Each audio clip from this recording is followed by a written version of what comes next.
Hello, and welcome to a Remote Access League commentated game.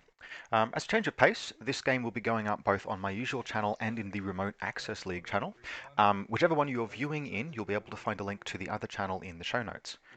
This game is one of the very first games of the newly starting RAL season, which is due to commence under normal circumstances in a day. But in this case, the two players have grudged one another, so we have a rematch between Raymond and Trent. The players have agreed to be recorded and commentated. Guys, thank you so much. In this case, the scenario is Frontline, and the matchup is Vanilla Ariadna versus White Company. Raymond has won the role with, I believe, a Whip 13 Lieutenant, and has made the a Whip 14 Lieutenant rather, and has made the power move of choosing to go second. Obviously, this is Frontline; it's all end of game scoring, but that means that Trent was able to pick a table edge of his choice and deploy second after having seen Raymond. So Raymond's deployment with a vanilla Ariadna list, broken down by groups. I believe green is group 2. We have a Mimetism -3 camouflage marker, a Dynamo Paramedic, a regular non-impetuous Polaris Bearpode, 3 camouflage markers, one with no mimetism, another on this rooftop with no mimetism, and one down here with mimetism -3. A 4th camouflage marker, it just says S2, but I believe that's a camouflage marker with no mimetism, and then another camouflage marker here with no mimetism. So a prodigious amount of probably very cheap camo, a veteran Kazakh APHMG, an Ermandino that has rolled up grenades with its booty, a Cossack Diplomat, which I believe is deployed in a way that will mark the beginning of one of the zones, and then some Order plebs. We've got a Volunteer chain rifle back here on this rooftop, not intending to move particularly much, and another Volunteer on this rooftop, probably same. The Bearpode's controller is up here prone on this roof, although as a reminder, Bearpode controller is really just another regular order to come along with the Bearpode. Her death does not affect the Bearpode at all. Over here, as Trent's kicked off his first turn, we have a Fugazi drone bot and another Fugazi drone bot, a big core link with an Orc heavy machine gun, a Hideout multi-sniper, and 3 Fusiliers, one of whom is a paramedic. Only the Hideout is standing. Camouflage marker down on this ground level, a camouflage marker on this rooftop, prone, both with Mimetism. A Varangian guard that's already used its regular order drop into suppressive. Another Varangian guard that's gone into suppressive. Another Fugazi drone bot, and then a Haris of John Hawkwood, a Kaplan Doctor, and a Kaplan heavy rocket launcher. Finally, the reserve drop was a Karhu Furbach over here, and Raymond's reserve drop was going down before the Karhu, was the Unknown Ranger. So the very first thing that's happening is it looks like we've got some face-to-face rolls. This Hideout has declared Discover, and it looks like what's gone on is we've got a deployment error, an unforced error here. This is a Metro infiltrator with a Panzerfaust, and it's headliner fired to this Fusilier paramedic. So the Hideout has declared Discover, and the Fusilier has the Metro has responded with a Panzerfaust into this Fusilier. So that is an excellent start for Raymond. Now this Metro, frankly, is as expensive as the Hideout. Sorry, as expensive as the Fusilier. A Metro with a paramedic Metro with a Panzerfaust clocks in at 12 points.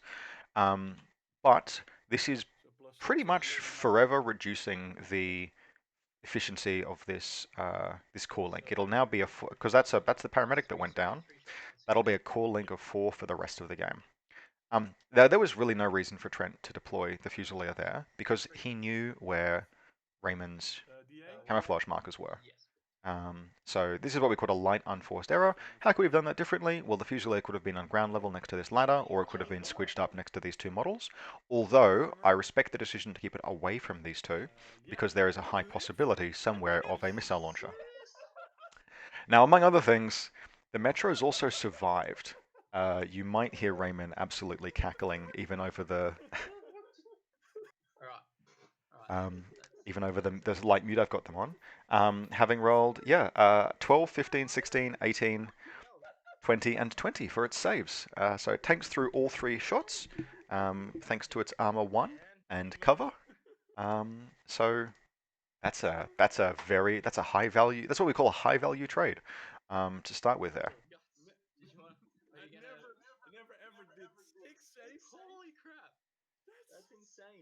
Not bad. Not bad at all. Now, just to talk about sort of what else could be happening here. In Trent's shoes, my focus would kind of be on this Kahu this turn. And I'm not 100% sure I would have deployed it where it is, although I guess it's not too bad. But the reason why is that obviously it's a Kahu footback, absolutely cranking weapon. And I cannot help but notice that there is a line from this building very, very close to, literally he could have moved up, climbing plus up this wall or up this ladder. He'd had to have engaged, paused to engage his camouflage marker, which could have gone very badly, obviously, but he probably is the right height to fight it. And there is a line all the way down there to the unknown ranger. Now, that's a... You've only got one shot to take that kill, but it would be 3 dice on 13s with a Feuerbag, which is a great weapon for bringing the ranger down. And if you can kill him early, that is just an absolutely tremendous coup. And it wouldn't even take many orders to try.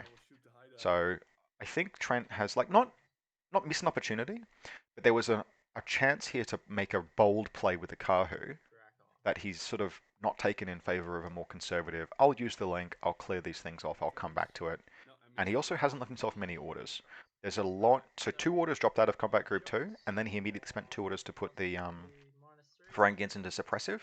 So he's kind of missed himself an opportunity here. This Kahu, yeah, okay, particularly given that Raymond stripped orders from this group, this Kahu's not going to be doing a great deal. Something else to note is all of these like Panzerfausts and things on the ceiling, on these rooftops. Trent elected not to impetuous with the Varangians, but maybe it was worth doing so. A Varangian is like 12 points, impetuous order is free, it's already generated, it's regular. Was it worthwhile? Would it have been worthwhile having the Varangian activate to try and tease out some arrows? We'll talk a little bit more about that as the game progresses, but what we can see now basically is that the hideout is slowly and methodically moving through and trying to pick off these camouflage markers, making its discover rolls, etc. All of those rolls will now be much harder because it doesn't have a +3 bonus to discover. So Raymond can just kind of hope that discover rolls get failed. Will be interesting to see how it plays out.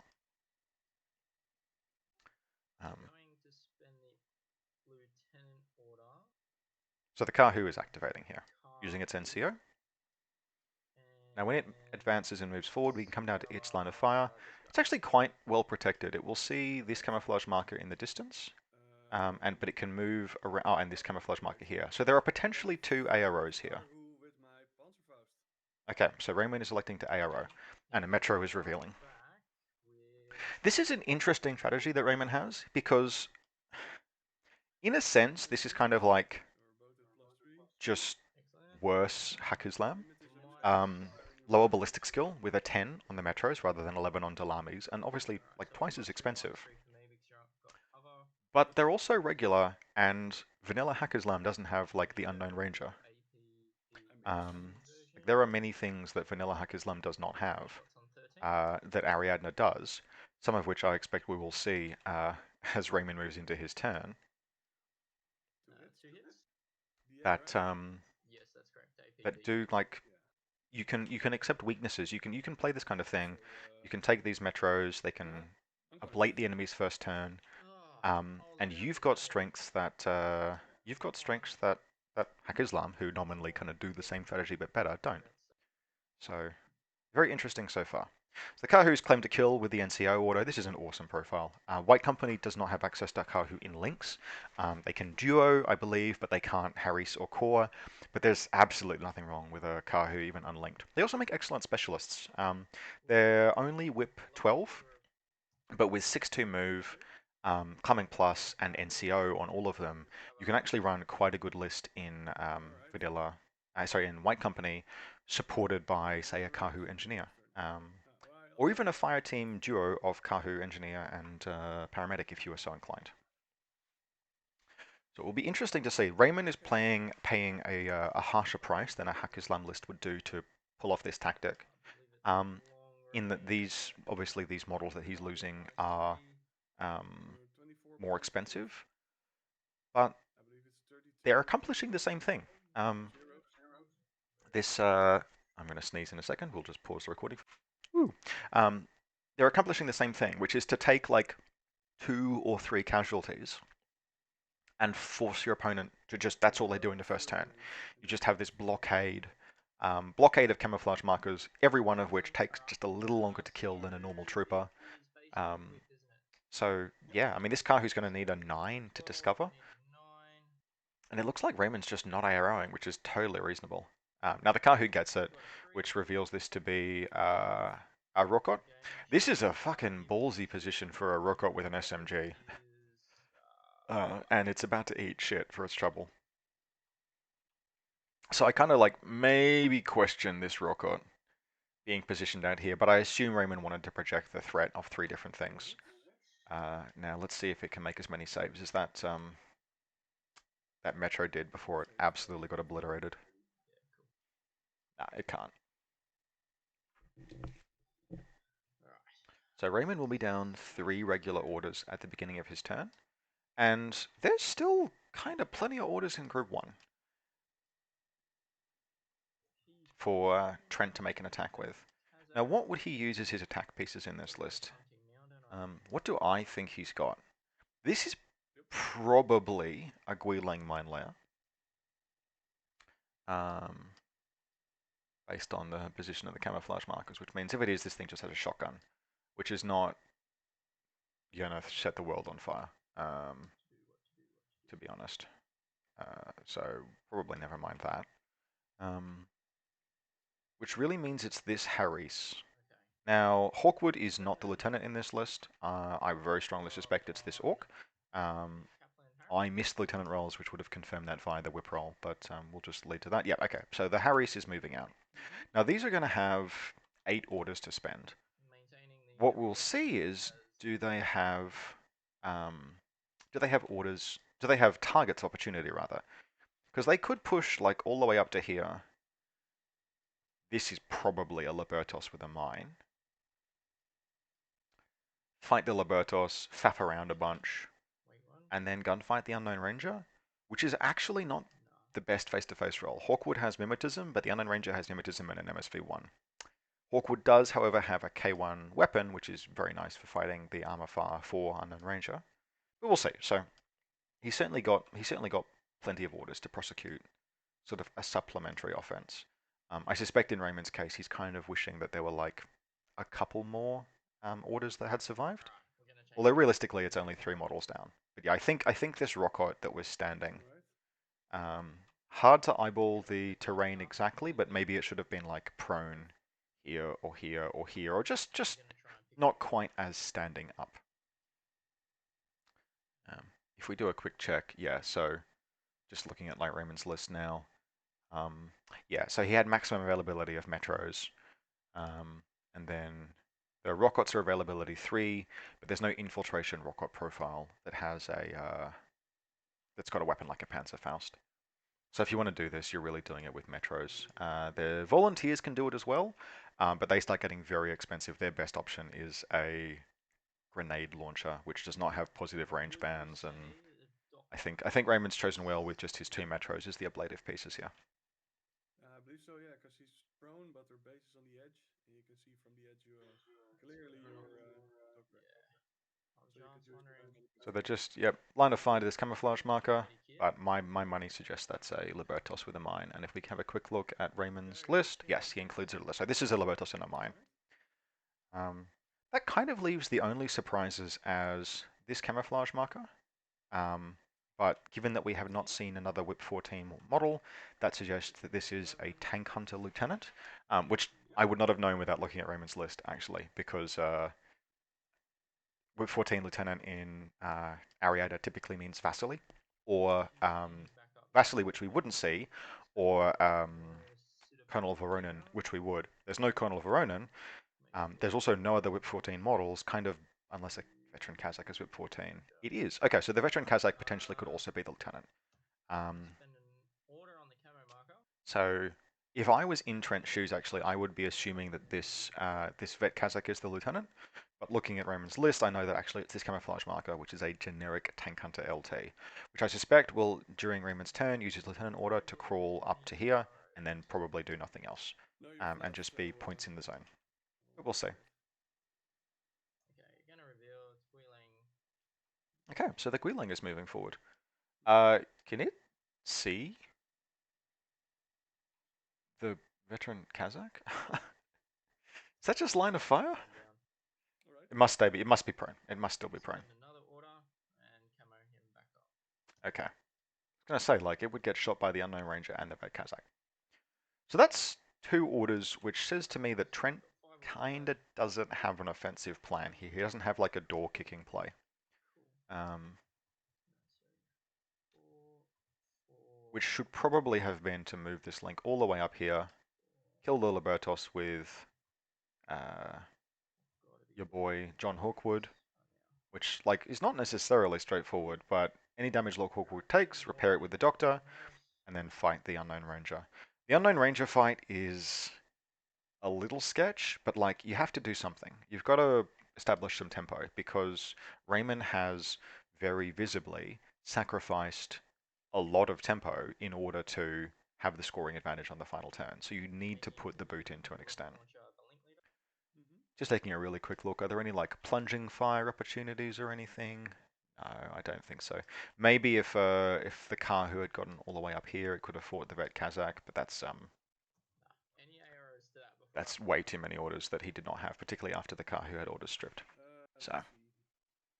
I do really like actually, just in terms of Just player want list to make sure composition. because I Yeah. thought Um, everything I was have pretty the good. second combat group for how Trent did is two Fagazis, two Varangans, and a Kahu. That's even just like really clean. It leaves you a ton of points for the big primary combat group. It means that you can spend 6 orders potentially on the Kahu as an independent attack piece, or you can move the Varangians up, drop them into suppressive. I had a game today where a Varangian crit Suquel through suppressive fire, which I was not a fan of. Um, Definitely has left me slightly traumatized. So Varangians in suppressive, not to be toyed with. Ultimately, it's like their ballistic skill is trash, but they're still dogged. They're still armor 2, I think. And weight of fire can just Shuffle see them back. through. This time make 4 Something that crews. is an interesting choice, that if Trent had wanted to do nothing else, he could have had this Doctor run over to fix Heal this and Fusilier paramedic. rediscover the camo marker. Um, All right. Unless I missed something and she's not unconscious and he did that. Let me see if I can pull back through. Minus He actually might have. He might have actually and mimetism. paramedic tear up. If he did, what a fucking mad lad doing that from like back here. I do not have Yeah, any because she's not anything prone. like that, Okay, so cool. So while I'm busy faffing on around All right. the players' lists, it looks like yeah, cool. So we've had the Doctor just make the roll Yeah. and put the bloody Medidart into the Fusilier. from It there looks like he rolled a you can 5 and an 18. The 18 is a miss, and then a 7 to bring it back up. So like, sweet, excellent play. Um, just moving this Harry's forward. Very cool. Very, very cool. So he's got, at this juncture, he's got 3 orders left. I actually don't expect much more forward momentum at this stage. He'd have had an extra 2 orders if he hadn't laid that mine and then recamoed with the Guilang. But, yeah, make your decisions. If you don't want to push any more into this mess, that's up to you. Which means that Raymond will be beginning his turn down not a ton of orders. He's lost 3 regular orders, which are cheap regular orders. He'll still have in his first combat group a lieutenant order, 6 regular, and 2 irregular, although some of those are on models not on the table. So that's and a tactical awareness order, yeah, okay. And then his second combat group is going to have the Kazakh, the Polaris, the lieutenant order Liberto, and the for Amandino, and the controller. make the So they're not tremendous orc order pools. Raymond might actually struggle a little bit corps leader. to really Main the make his Kazakh presence felt, but the firepower pieces he has are really good. Veteran Kazakh, excellent. Unknown Ranger, tactical awareness, excellent. It might just go into suppressive fire, but awesome piece. Um, Really, really good, like Apex gunfighters. Yeah, okay. So the Fusilier paramedic, which has been healed, is dropped back into the link. I expect we'll see a command tokens 3 at any moment now. It's dropping prone, and it's gonna come and hang out. So honestly, pretty lucky. A Panzerfaust hit that Fusilier and it passed 2 of its 3 saves, but really Raymond can't complain about that, given that that Metro made 6 saves against a multi-sniper. To be honest, So so I we are can't going to Pause up a little bit here. We'll come back for a summary at the end of this turn real quick, and then head on into Raymond's first turn. So Trent's just finishing up his turn, and we can see basically this Kaplan HRL has discovered and is now spending another order to blow up this shock mine. There was some commentary from Trent around, bloody bait, which is fair enough. Now in Trent's position here, he's wrapping up his turn. This is his last order. He might want to give some thought to how many Ariadna models he's seen and of how high quality. Um, if you're watching this video on YouTube, pause at this juncture and just do some estimation for yourself on what you think might be missing from the Ariadne list and what that could be, because that will be a very useful exercise. I know that there are some relevant models off table, and you might want to do an SWC count or even just a model count to figure out how many and sort of what's available. That would illuminate some useful information that Trent, I think, has probably not accounted for in terms of his deployment and subsequent first turn positioning. Now that said, this is not the worst first turn for Trent. He's taken nominally no casualties and he's killed 3 models, which is great. So 3 orders down, no casualties. Just do a quick recap. This orc now looks to be standing, which is a bold play, but the hideout and the orc have shared visibility lines. It looks like the hideout can see maybe all the way down to here, although not behind this building. The orc can see all the way down to here, although there'll be a shadow zone definitely in this building.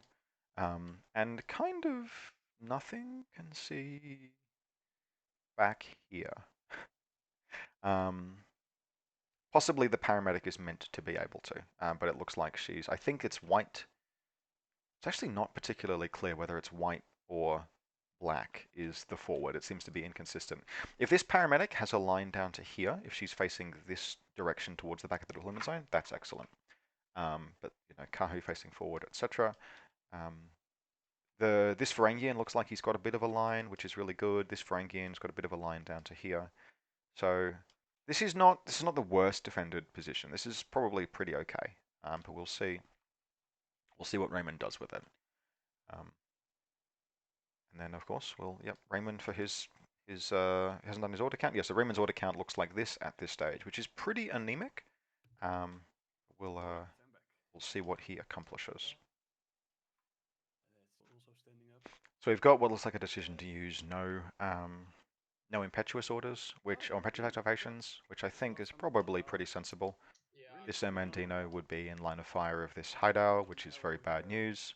And the Dynamo might actually be able to safely move forward. No. So the Dynamo would have to vault this dumpster, and when it did so, it would move through line of fire of the orc. I stood him up after I got the paramedic to sit So Trent seems to have one too many command tokens, but I assume that link has been reformed. He's prime Panzerfaust target, of course. Yeah, well, usually if the paramedic first. I don't know why. She's innocent. So. She was in the open. I had a chance. Yeah, I should have put her ass right next to a wall or something, to be honest. Yeah. I will forgo my impetuous. So something else to note about this, as Raymond forgoes his impetuous orders, is listeners may have at this juncture figured out that Raymond's remaining 2 models, as yet unaccounted for, are Margot and Duroc. There's no longer any reason to bring Duroc in during his impetuous order. You can, but the most recent FAQ functionally clarified that a model that deploys using airborne deployment always uses its regular or irregular order to do so. If you don't use your irregular or regular order to deploy using parachutist or airborne deployment, you lose it. So we've always known that coordinated orders were a terrible idea for landing troops because you'd give up all of their orders to do so. Functionally, you would waste a regular order and a command token to make that happen. But now it also is a slap to Yan-Yans and to Duroc. Now I think Duroc is probably pretty damn tasty regardless. I see Trent's just flipped his command tokens over to 3.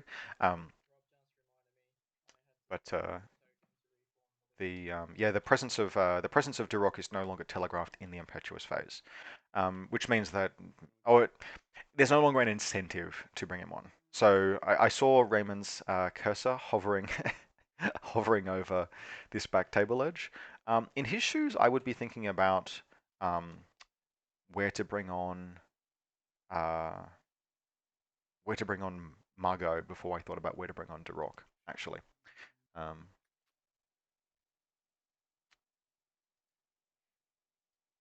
so we will see.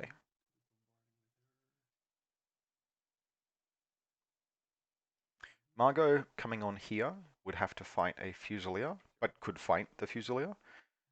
She could also just grenade Specfire for like 4 orders, which would be pretty hilarious. Um, so that would be cute.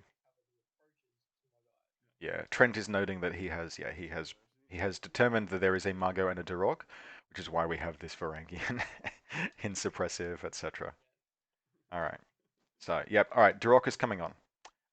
Just using his irregular order, presumably. This is an interesting position. Um, God, that model is just absolutely lovely. Just pausing briefly to admire it. This paint job is Persian's handiwork. Um, the Persian especially, but the Polish community has been very active in TTS, and you can see some of those great models that he has done in the TTS, the 3D TTS program project, which is being run by Vol. If you're interested in checking out his work, he's the seminal Infinity YouTuber. You can check out his work at Vol SC on YouTube. So, all right, on has come Duroc. Um, I will bring on Margot. so just cutting straight back from Duroc here, we can also see. Okay, so Margot is coming on as well. No faffing around, just bringing her straight on. Now that's a very interesting choice. Out of sight. Rather than like, 'cause there's no special reason to bring her on immediately after Duroc. You could keep her back until it's time, and that could include keeping her back until you've made a decision about, like, you've got information based on what Duroc has done. At least So this is interesting to me. I'll ask Raymond after the game, basically what was the rationale for bringing them both on within an order of one another, rather than bringing one on, performing some action that presumably he has in mind, and then moving on. Um, probably activate some. if he had more orders, honest to God, I would literally just have Margot in his shoes. I would just come on and like spec fire 6 times and then drop into suppressive. Um, Probably wrong to do so, but still pretty funny.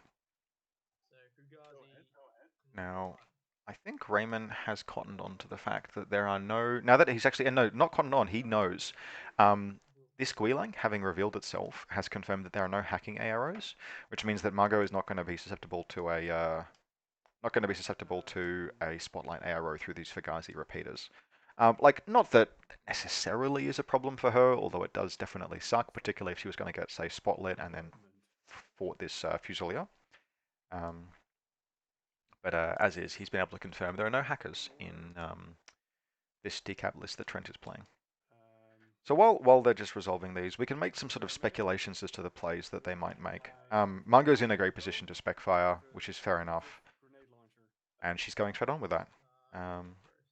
Now, I've seen Trent's list. I know that this orc is the lieutenant, but you could also look easily at these two Fusiliers and go like, oh, maybe one of them is. And then, of course, also you can just land a template and hit 3 models, which is pretty nice.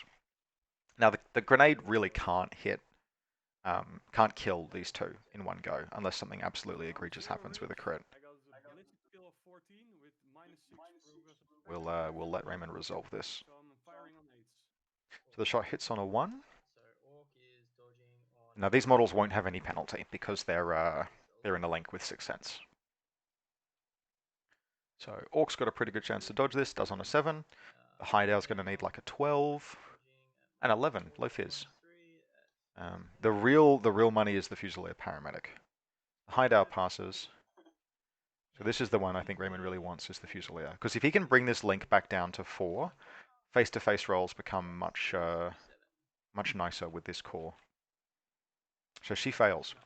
So Margot doesn't have like +1 damage or anything. No, this is just damage 13. She takes a hit. So let's see. Armor. She's going to need a 13 to pass.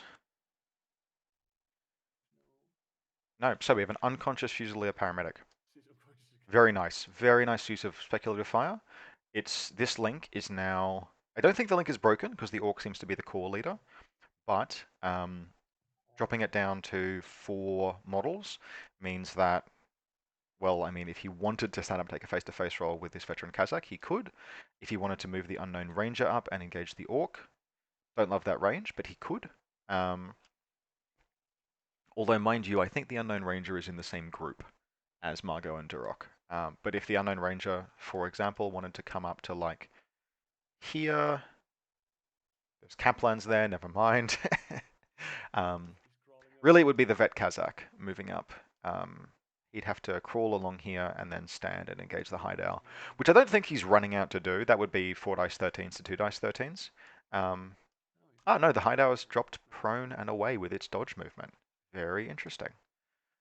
Because it made its dodge, of course, so did the Orc. So really, I think the only mistake that Trent can make at this point is to keep the Orc standing where it is if he's locking in this hideout prone dodge move, because the veteran Kazakh can kill the Orc. Like 100% the veteran Kazakh can kill that Orc. It needs, it's on 13s, the Orc's on 11s, it's got a big chunk of AP HMG. So let's see if Trent drops this Orc prone. Yeah, Orc prone. Now, while all of this is happening, it does kind of raise the question of, okay, well, what's Durok doing? What benefit is there? If he'd held Durok back, then this breach that Margot has created means that, like, Durok could have walked on here, just for example, and then just YOLO'd in some chain rifles or something.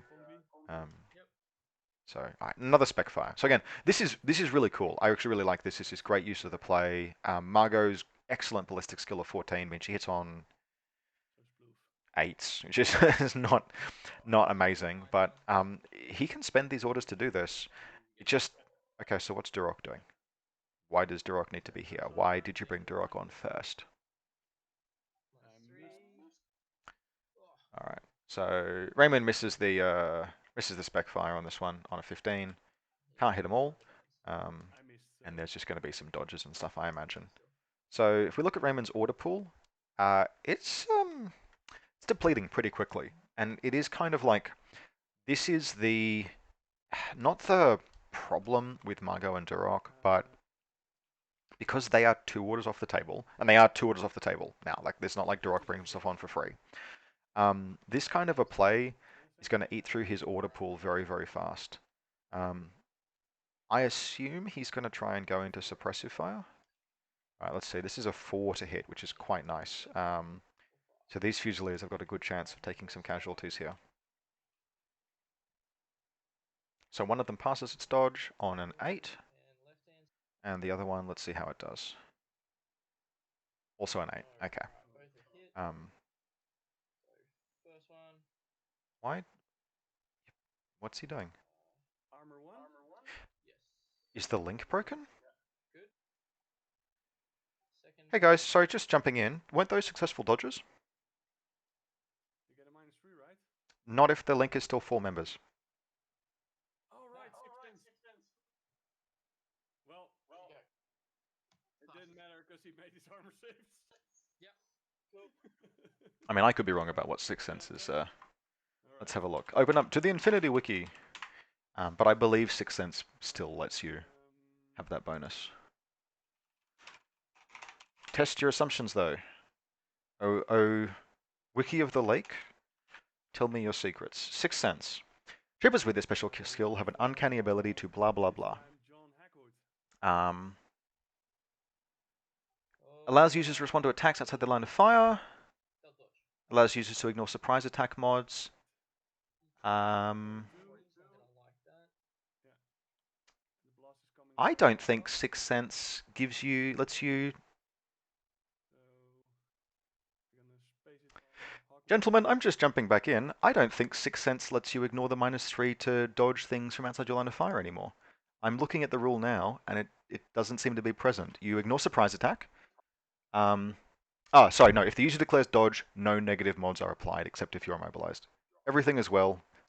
Thank you for tolerating my jumping in. Carry on. Continue. Carry on. Okay, there we go. All right. So just me butting into the players for a little bit there. Rob, do you know if a blast, if an, how does a blast from speculative work?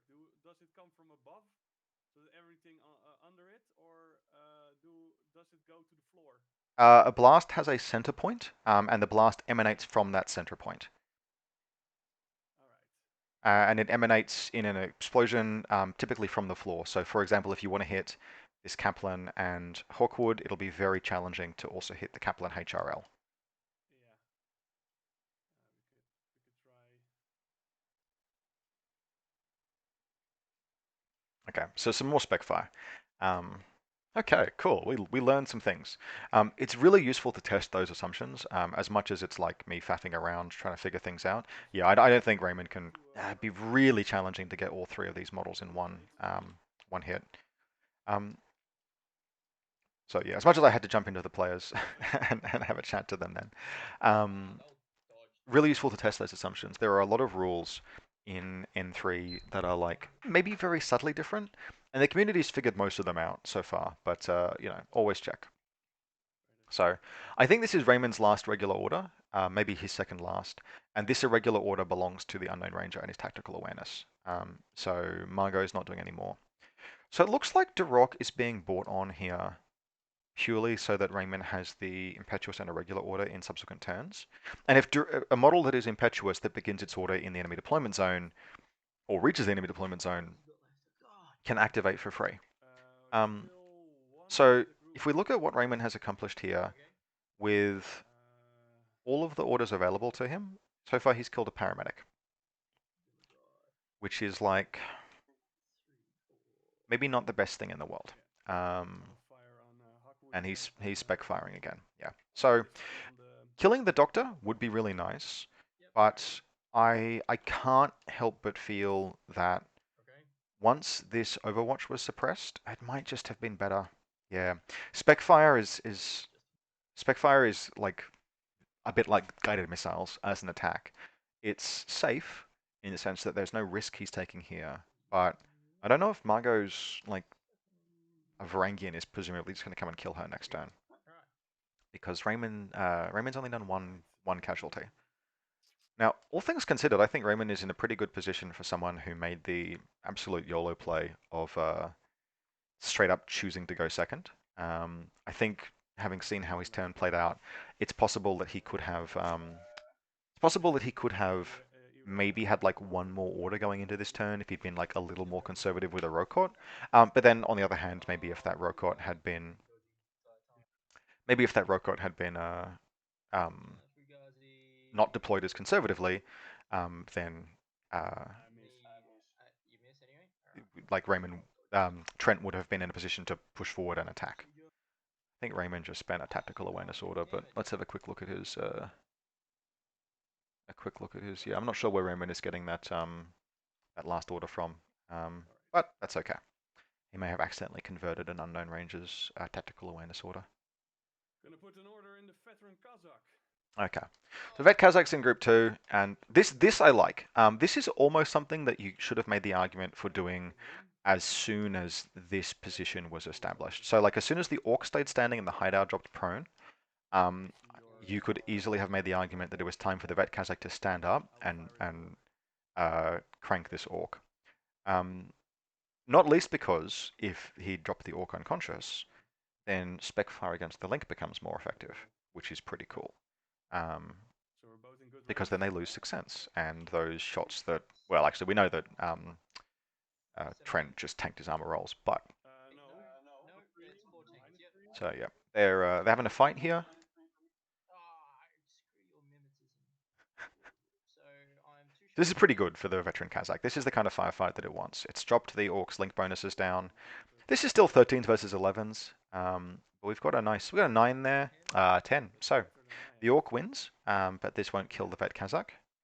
In fact, it's not even hugely likely to hurt it, but it does injures the veteran Kazakh. 8 plus 7. Um, So I'm 15. so that's veteran Kazakh drops into no wounding cap, but this is still a good face-to-face roll. 4, 3. Yeah. And with the orders Raymond has in his shoes, I would keep taking this face-to-face roll until I won and killed the I orc. got no wounding cap. Wiggle to see Yeah, where so I he's can activating, walk just back moving again and move back again. in and out, take the fight. Now, this is obviously in the position where the worst case scenario is the veteran Kazakh dies, but this face-to-face roll is good, and beating a Pano style list in the gunfight is something that you always want to do if you can. I will fire at the orc. 4 dice, A 12. a 12 this time. So the orc has missed completely, which means 3 armor-piercing rounds punch into it, So I which hit is you with good 3 news points. for our Ariadna and semi-heroes. Let's see.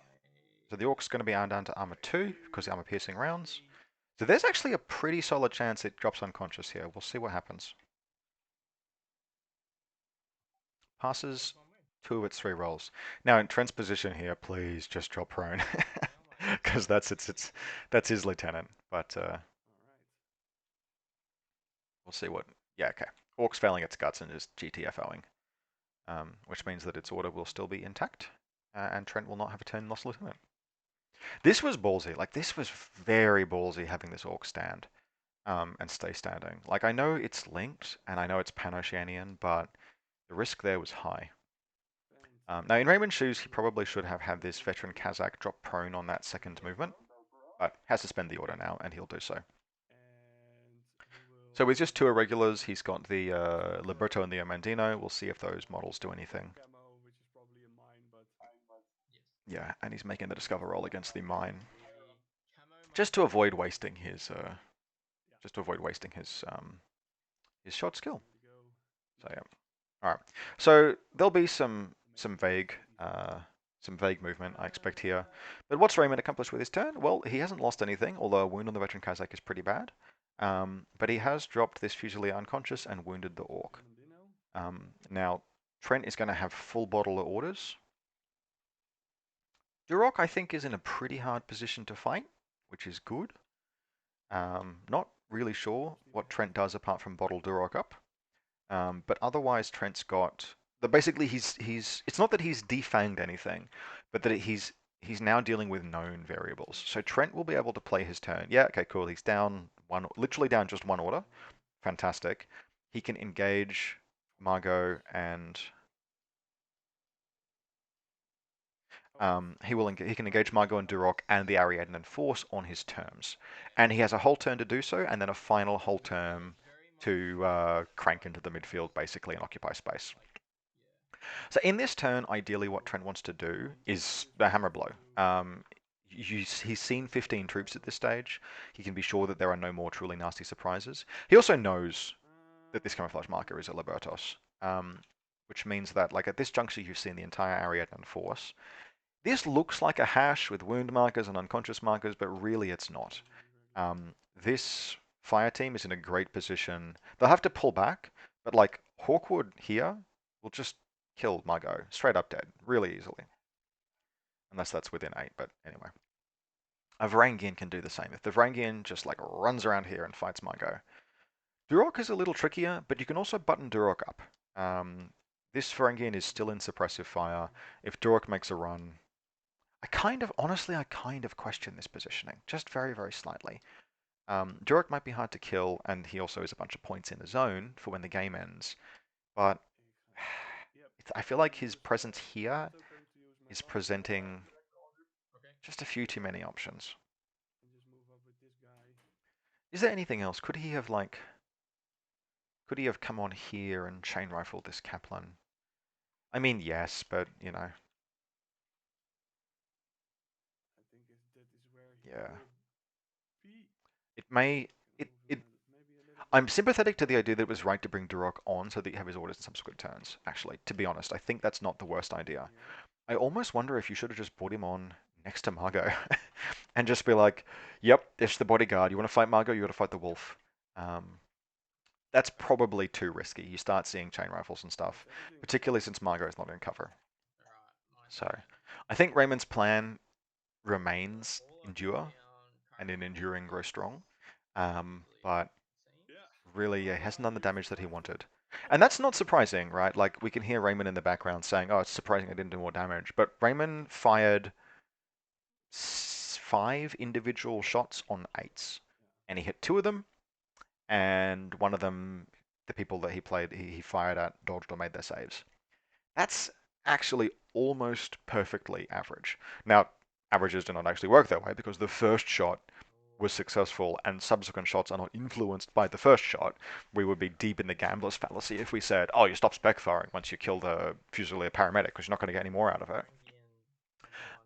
But yeah, really the fact that Margot didn't score any more kills than that is actually not massively surprising.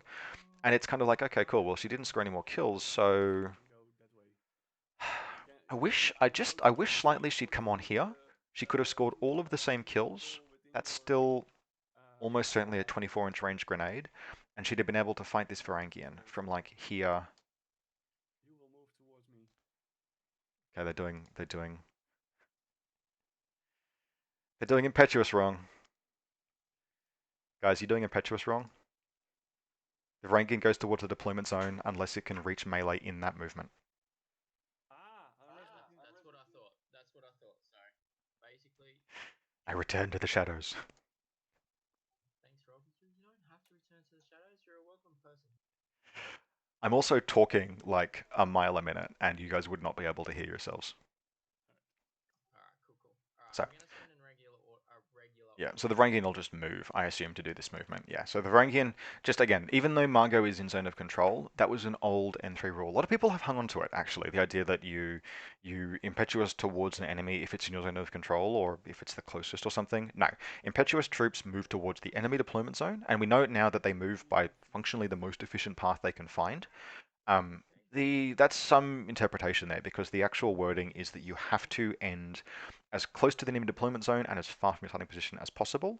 And as close to the enemy deployment zone, I'm adopting in this context an N3 interpretation of what that means, where specifically it's as close to the enemy deployment zone as possible along the path that you are choosing that takes you to the enemy deployment zone most efficiently in terms of orders.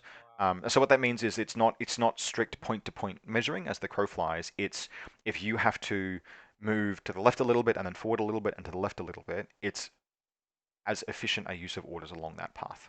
Anyway, a Varangian is trying to kill Margot. Now this is an SMG and chain rifle. Margot has an AP rifle, a light shotgun, and a pistol. She's got Bear's attack shock and some other stuff. So basically, I reckon the Varangian here is setting up to, in the first instance, take a probably a chain. Well, he could honest to God, he could just fire the submachine gun because she's not in cover. So he could take a chain submachine gun shot and fire 3 dice on 13s versus Margot's 1 dice on 20s, which is not the worst face-to-face roll in the world. Particularly if she dodges. Although if she dodges, I think you just chain cult her. Are you inside or not? No, Um, probably not. Now, probably the only like quote-unquote mistake he's made here. Okay, so he's saying out of line of fire. I think what would have been right is actually just to YOLO all the way around the corner as far as possible. And the reason for that is you don't want to just edge into her line of fire. What you're trying to do here is set up Berserk, and Berserk needs line of fire. So if the Varangian just like comes to here, cool, he can see Margot. And then she can light shotgun. Okay, cool. Well, he's running into close combat. This is fine as well. Alright. This is Into combat. weirdly the riskiest play. Combat. But Margot is CC 16. I wonder if he takes this as a face-to-face roll or if he berserks. You can berserk while in close combat now. That's another thing from the FAQ. So if we just look at a Varangian very quickly, a Varangian has berserk +3, which means that if it berserks, it's CC 26. It also has dogged, and Margot does not have a shock CCW. CC 16 Um, against you. So Okay. ah, this is the correct play. Margot has got ballistic skill attack shock. Margot would template or shotgun hit the Varangian. He does not want to risk having to go dogged. Right, I missed that about her. This is actually bang on the right place to try and get into close combat. She could have dodged, but it looks like she rolled a 16 or something. I can't actually see who's doing what. But it looks like the Varangian's gotten into close combat. You have immunity shock. Yes, you do. You're still choosing, right? Yeah, I'm still choosing. Give me So we're just seeing what the players do here. I believe that's first one. So for some reason, Trent is using the heavy pistol rather than the armor-piercing sword in close combat, I only hit on the port. which is interesting. Um, Yep. I wonder why. Damage. She's shock immune. Doesn't matter. Literally does not matter. She's unconscious. Unconscious. Um, Yeah. Okay. I wonder why he chose to use that rather than the APCCW. One thing I haven't seen is any classifieds the players might have. Did your best. This is Frontline. I don't remember if players have got classifieds in Frontline. I assume they do, because there are HVTs on the board, but I don't know what they are. They'll be in the private zones. We'll spend another Hard order to say. again, Let's see what happens. and he will make a whip roll. Ah, okay, here we go. So the Varangian is making a whip roll while in base contact with Berthier. So whip 16. And he succeeds. Passes. Yeah. Ah. And he Inextinguished recovery. does inextinguished recovery. Now this is a very, very, very mild optimization that Trent could make, but he's done the thing that many players do, which is have their close combat models face directly towards the people that they are close combating. Don't do this. You have 360 line of fire while you're in CC. Now it looks like the Varangian is going to be moving back where it came from. That's totally freaking reasonable. But if you had not wanted to, so say for example that you wanted to have this Kahu move out and kill the Unknown Ranger, and you wanted those extra orders, you could have had this Varangian Objective point in the end. don't True, yeah. don't move into base contact and face your opponent directly, because you don't need to. Face a direction that is useful to you in case it's where you end your movement. Very similar to fire team movement disciplines. When you're moving your fire teams around, you never know if something will change horrifically about the turn that you're about to play that causes you to have to end their movement there. If a hacker reveals an Oblivions and breaks the fire team or whatever. So it's really good practice, if you can, to always kind of assume that your fire team might be spending their last order. 2 inches. Um, And then 2 inches. and it's the sort of same if you're moving into close combat. You might get stuck there. Now, just taking a really quick squiz, it does not look like Durok is vulnerable to the Kahu getting all the way up here, but it does look like the veteran Kazakh is vulnerable to that.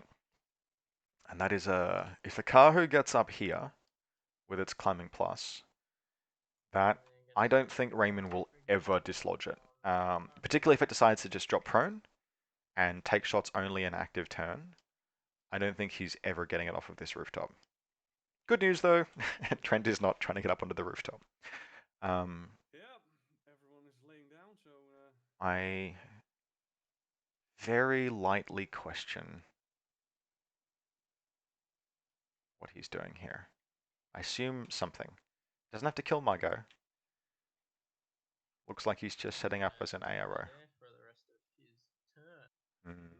So this is just positioning the Kahu to watch the veteran Kazakh, which he could have done, or he could have climbed up here. Probably didn't have enough orders, particularly with this Varangian extracting the brain from Margot.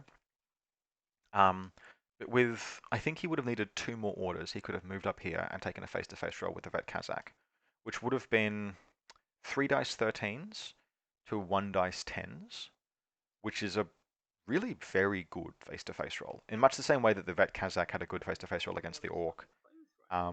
This Kahu here. And also, like, if he goes, you can leave it on this ledge. If the Kahu hangs out here, then you can have a, like, maybe the Kaplan can long range in the air, medikit, bring him back. Alright, I'm gonna spend an order on. So that said, this has been a really solid, like, just taking out Margot with that second group, great use of it.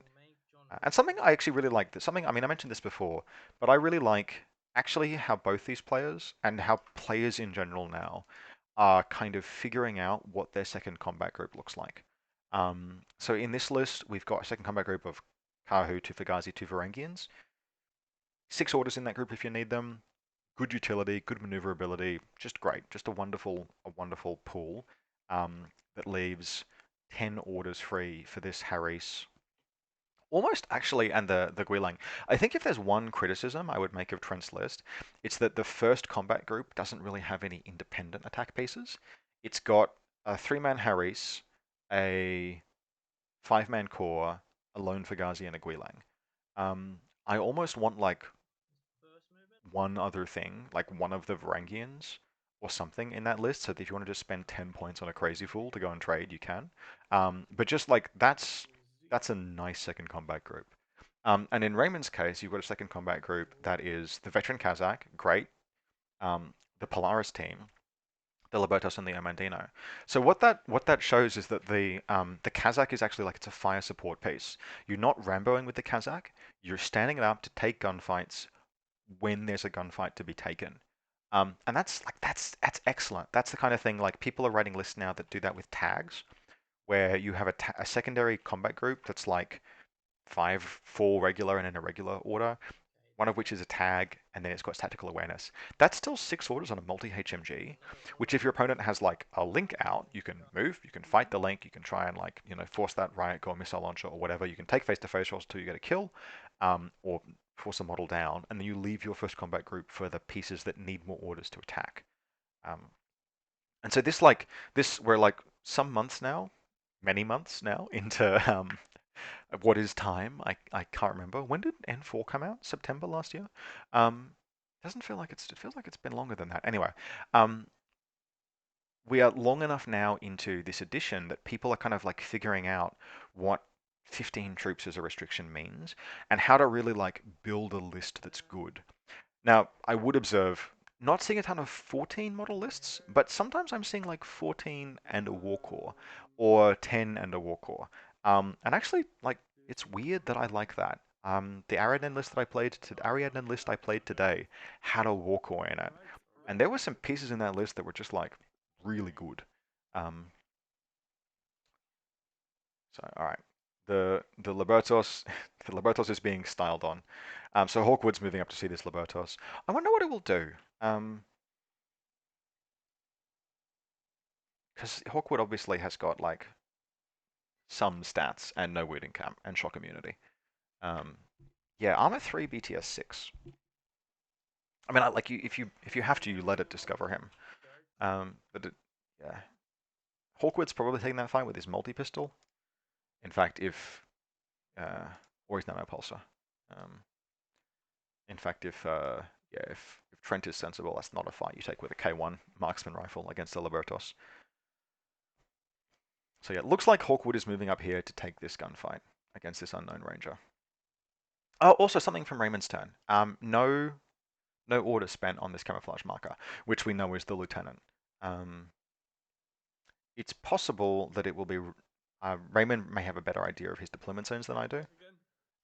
This Right from there. looks like the deployment zone terminates kind of like where the unknown ranger is. 2 inches. So a movement up here and a movement here would get And him then I'm to a gonna good spot. move him 2 inches up the ladder. Ah, but it turns out that is a good thing that has happened because Hawkwood is going for a stroll.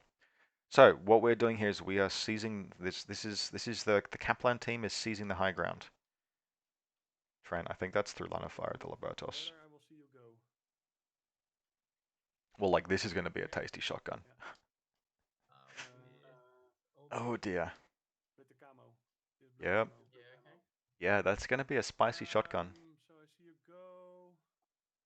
Now, it's not necessarily going to matter that much because really, like, although I mean, if it kills 2 Kaplans, it fucking will. But And what we've potentially got here is Hawkwood getting up this ladder So and then up this ladder to here. And if it does so that, it's got climbing. some very good shots. It's got a shot into the bear pod, it's got a shot into the bear pod controller, So second half of my and then it's got a shot into the unknown ranger. Yeah. Players are just figuring out what it is they're doing. So I don't think Raymond actually has a gunshot here because the first move would have like provoked the ARO, but it kind of doesn't matter. Template weapon, so I don't need to. I will use machine light shotgun template. Okay. Maybe they all moved in on the second. Actually, they could all have just moved in on the second movement skill. Oh, this is potentially rough. Now, I think this is just line of fire that he didn't see, right? The Libertos has got a line out into this alleyway. It's going to see Hawkwood. Oh, that's a spicy hit. That's a spicy beatable. Does Hawkwood even have stealth? No. Okay. So if Hawkwood was in zone of control, To be able to see underneath everything. yeah, Yeah. I think this is going to clip the fucking lot. Yeah, it will. That will definitely do it. That template off of Hawkwood will see all of them. Now, Oh no! Oh no, what'd you do? we'll just pause here while they fix their shit. One gets to the letter. So it looks like one of the Kaplans might have lucked out and avoided the template. Alright, so And Raymond is placing this accurately. This is good. It would be very, very like pleasant, like very attractive here to try and maximize everything. And it's possible that he can, but yeah, it looks like the Kaplan and Hawkwood will both take a save. Hawkwood's armor 3, Kaplan are armor 2. yes. Alright, Yeah, so so we'll see how they do. He's fine. So Hawkwood's okay, Kaplan. and the Kaplan would be the real prize. Drop. Although that said, like Two. this template is going to be here regardless of what happens. So the Kaplan is unconscious. He's unconscious. Now there is a doctor behind him. At this stage, I think with 3 orders, 3 command tokens, you might almost have the Kaplan, like break the link. Have the Kaplan move up and back, Changes stuff fix up. this boy, and then have Hawkwood kill the Liberto. On Hawkwood. Mm-hmm. But we will see. And Maybe that's too much. Hawkwood is climbing as well. use his burst to nanopulsar. But he's hanging up, so he has to go down. Yeah. He'll drop down. Yeah. Then use his burst to nanopulsar. So this is also a slight mistake. And I know I say that a lot because I'm a very critical person, but Hit. always remember, basically what's happened here is Trent has declared his attack before his movement. He's just jumped straight to I will nanopulsar you, which is not what you want to do. You want to move and see what your opponent does, because now the Libertos can just dodge on 16s. And it knows it's dodging a nanopulsar rather than a multi-pistol.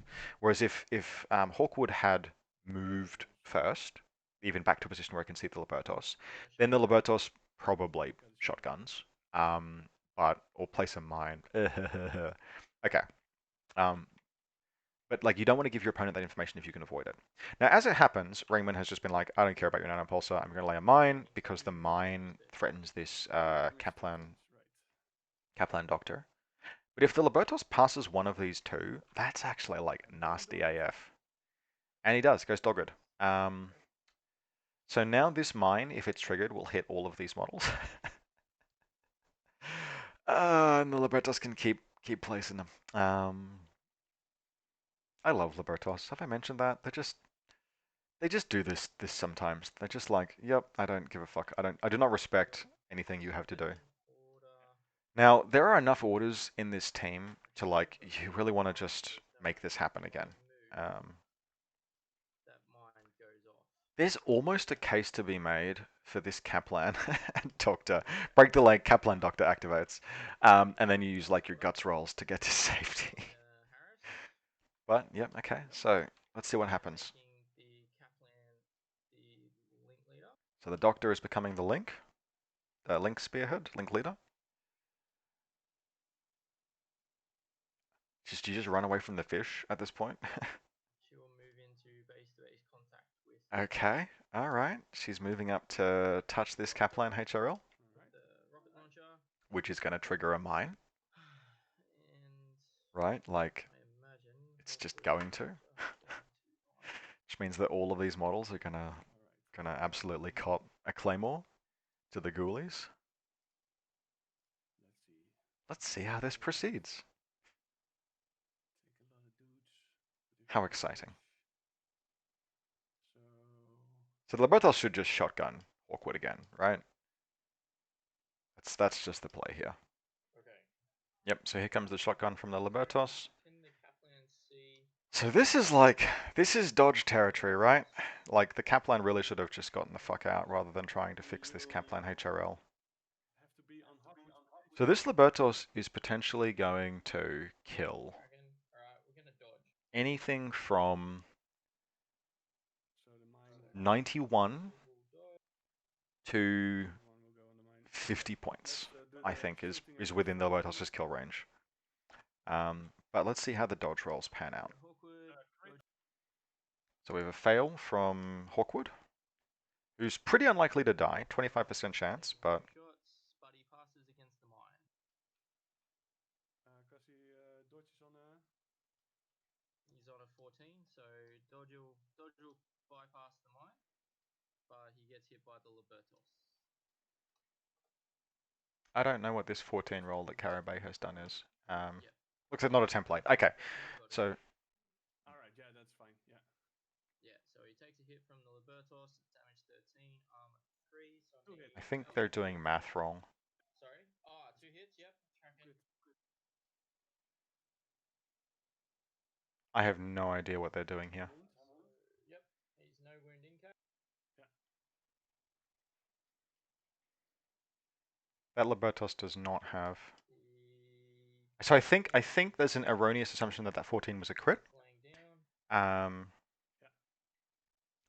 which is not how that works against mimetism and cover, but it is what it is. Yeah. Yeah. Then he's. So immunity shock is keeping Kaplans alive, but it does not really matter However. Yeah. Yeah. because that's the doctor and it's unconscious. He could. No, the Fusilier is unconscious as well. Margot strikes from the shadows. So the Libertos has now accounted for 50 points of models, as well as a wound on a very expensive piece. So Um, spend another Now orange.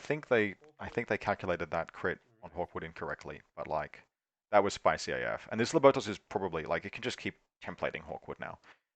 There's a really good chance this will just like absolutely stall out this turn. And what Trent wanted to do, which was totally reasonable, is come up this ladder, I suspect, up this ladder here, and just like wreck all of this shit with Hawkwood. Mimetism, great gunfighter, blah blah blah. It's not going to happen now. All right. The Libertos has put an absolute Do freaking hole in those plans. So great discipline from Raymond in terms of like landing those templates, dropping that mine. This is sort of really well done. So yeah, very, very well played. his last mine down. Yeah, okay, so the last mine from the Libertos comes down. The Libertos is probably going to die now. It'll take double nanopulses. But then, of course, again, Hawkwood is going to have to dodge or tank another mine. So we will see. 2 nanopulses. So 2 more BTS saved for the Libertos, who's saluting and laying its last mine. And it dies. Excellent. Does that clip the mine as well? No. So quick question here from the players was, does the nanopulse clip the mine? No, the mine is placed at resolution. So the Libertos dies and with its dying breath places this mine down. So Hawkwood now is in a position where the mine is going to explode, but he can dodge on 8s and then pass his armor rolls on 11s. I mean, he has to attempt to get out of this, right? If he stays where he is, something will just shoot him. So he probably moves back here. Back here, okay. So this is an interesting play. All right. Mine will go off. In his shoes, I would still be trying to. He's got 3 more orders after this. I would still be trying to go for this high ground, even if you can't execute from there. But we'll see if he survives. It may be a completely moot point. No, he makes his dodge. All right. All right. So, and like, if you think about that, that positioning, there might have been there's the desire to not move in a way that lets the mine hits these 2 Kaplans, but those 2 Kaplans are not useful to you. You've got no doctor left. You've got no paramedic left. There's no point them being alive. In fact, them being alive just gives Raymond bodies to do classifieds on. But so he's climbing up here. And it's very possible that the actual plan here is just Hawkwood is going to sit in the middle and be 40-something points for the rest of the game. 41 points, which is a totally reasonable plan. This is hard to get to from this position. He could just hunker down here and drop into suppressive till the bear pod comes and kills him, which will happen, but still. So Raymond, I think, pulled an absolutely excellent defense with this Libertos, which sometimes will happen. So, yeah, just maybe doing a little bit of rewinding here, where Trent is like, "Why did I move here?" That's up to you. So Raymond is allowing a fairly generous take back here, but I think it's not unreasonable. After the fish massacre, just to get Hawkwood up to here. And then it looks like Hawkwood will either drop into suppressive or drop prone. Now the bear will still come and kill him, just to be totally clear. Is that hideout in a position to stop that? No, not really. Maybe. All right. Maybe. Maybe. Maybe. And move into Um, Change his face. yep. So Hawkwood is just going to come and hang out here. Now the bear may not have enough orders to do this in one go.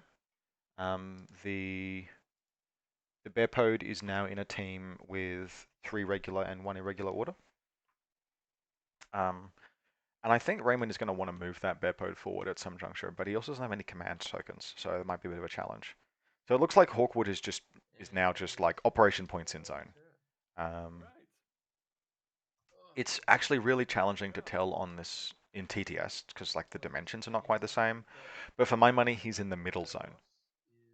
Was A rough. motherfucker. Yeah, he fucked me over. So in Raymond's position here, Planned on getting all 3 up here and just kind of strongholding this area, but Yeah. that fucked me over. Trent's just mentioning, yeah, how he definitely had a plan to occupy this 2 Caplands. as a strong point, and the damage he took is significant. And the gunfire, the plunging fire. Now, fighting the Lone Ranger with Hawkwood's like very slightly dicey, but if the Doctor had been alive, you can kind of just keep fixing Hawkwood. Because Um, Hawkwood's got cover and mimetism. So it's plus I think the 6. players are just doing some math here. So it looks like Hawkwood might not have this wound, but it really won't change very much. Yeah, that's a bit of a lot of orders to go. Yeah, it's fine. I'll just take this wound off.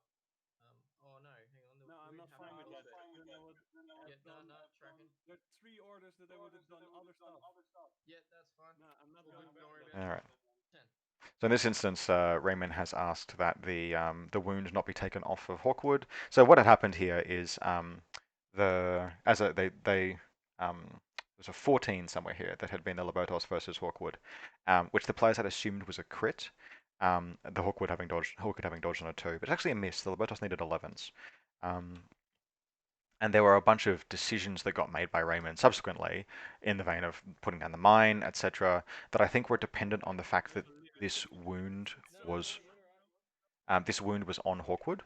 Now, I don't know. I'm a bit mixed on like you can tell, right? Like the Hawkwood should not have suffered this wound, um, but and like you can't you can't really be unhappy with the work the Libertos did. And also, like Raymond has already extended some courtesy, right? Like there's a whole bunch of backwards forwards. Hawkwood ended up like rubber banding from here up to here. So I don't begrudge the players their decision here, and it looks like Hawkwood will just hang out where he is. Now we'll see if it matters. It might, and really the players should have done their math correctly. Um, Pausing to actually confirm, right, that 14's not a success. But it was kind of on Trent to know that Hawkwood had cover and rheumatism.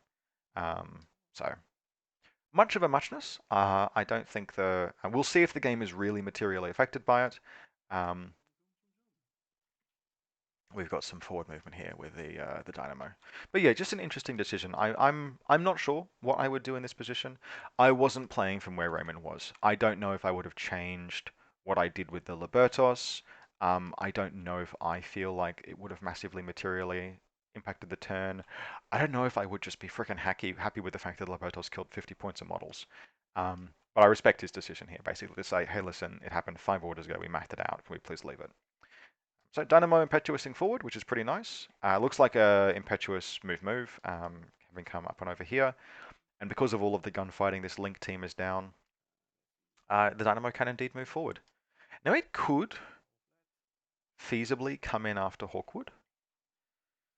It'd have to get to this ladder and probably dismount. I am not going to look up on the fly whether a motorcycle can climb a ladder.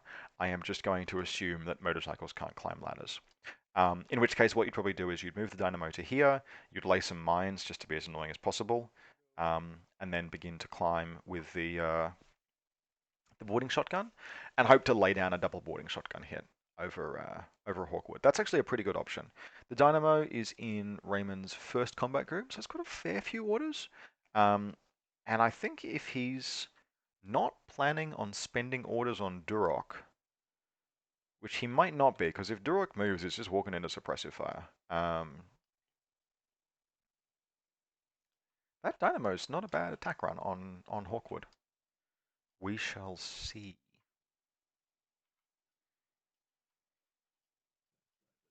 Yeah, just some order calculations.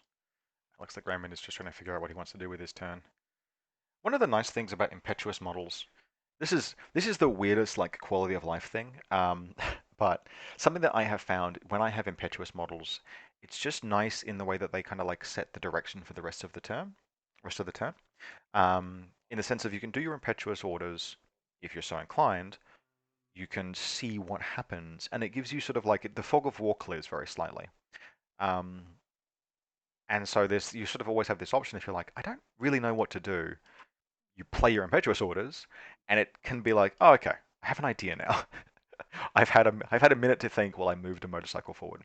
So it looks like Raymond has an idea now, and so the dynamo is indeed moving forward. So yeah, down come the mines. I'm not sure she can put these anywhere.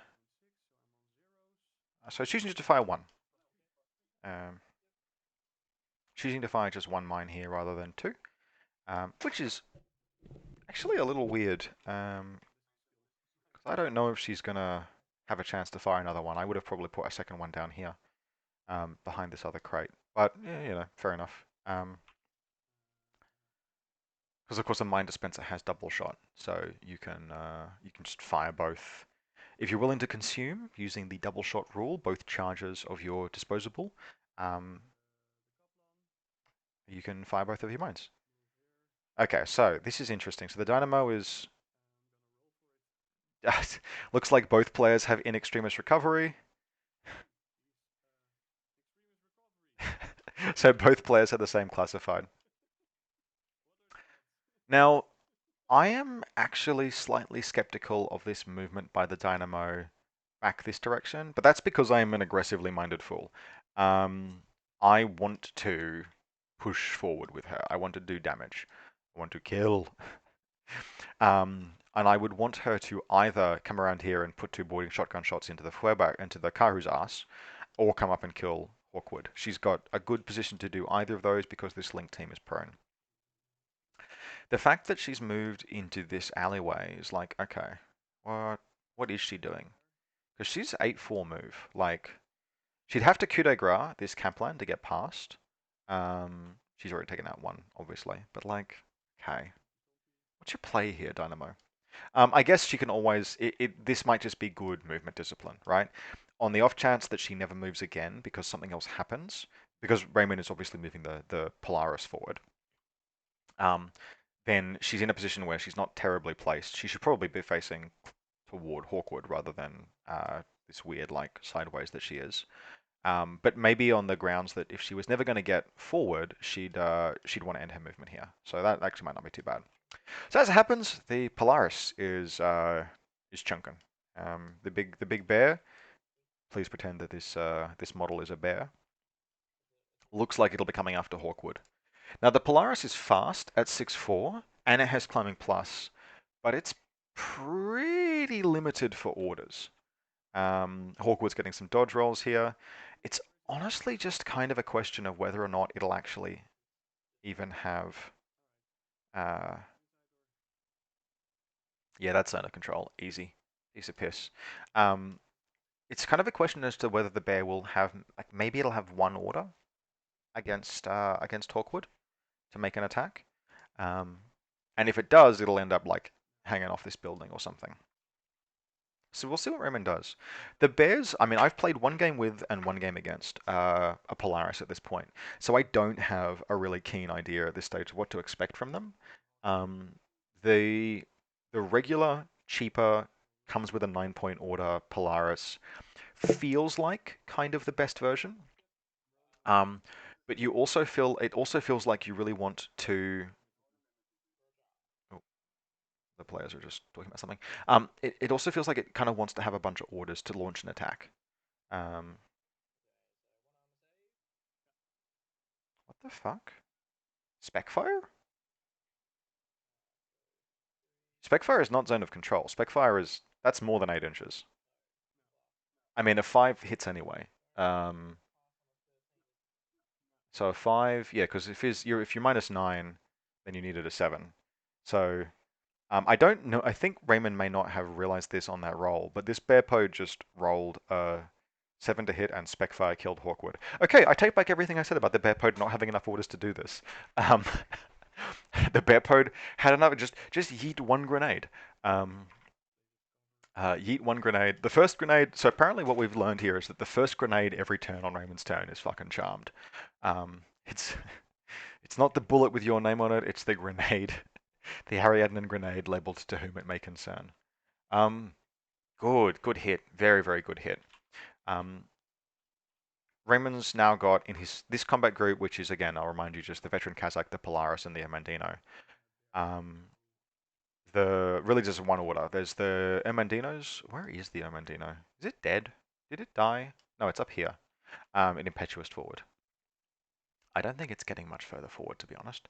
So the Bears got really just one order left. I think in Raymond's shoes, I kind of like run it to this corner. This fucking thing can take cover, which is totally. It's not impetuous. It's just a casual armor 8 total immunity. Move up to here, drop 2 chain rifles onto the Kaplan. This is my play in his shoes. Is move up to this corner, drop two chain rifles, damage 15 onto the Kaplan. So he's a bit further forward, but much of a muchness. Blow this thing out to let the dynamo move past, and then the dynamo's got 3 orders, which is probably enough to arse blast this Kahu and then run away. Which really you'd have to call a successful turn because it's pinned. If that's what he does, it's pinned back the entire White Company list to like one kind of beaten down core link that is like a little bit of a struggle to. The core link can get out of this building reasonably okay. Um,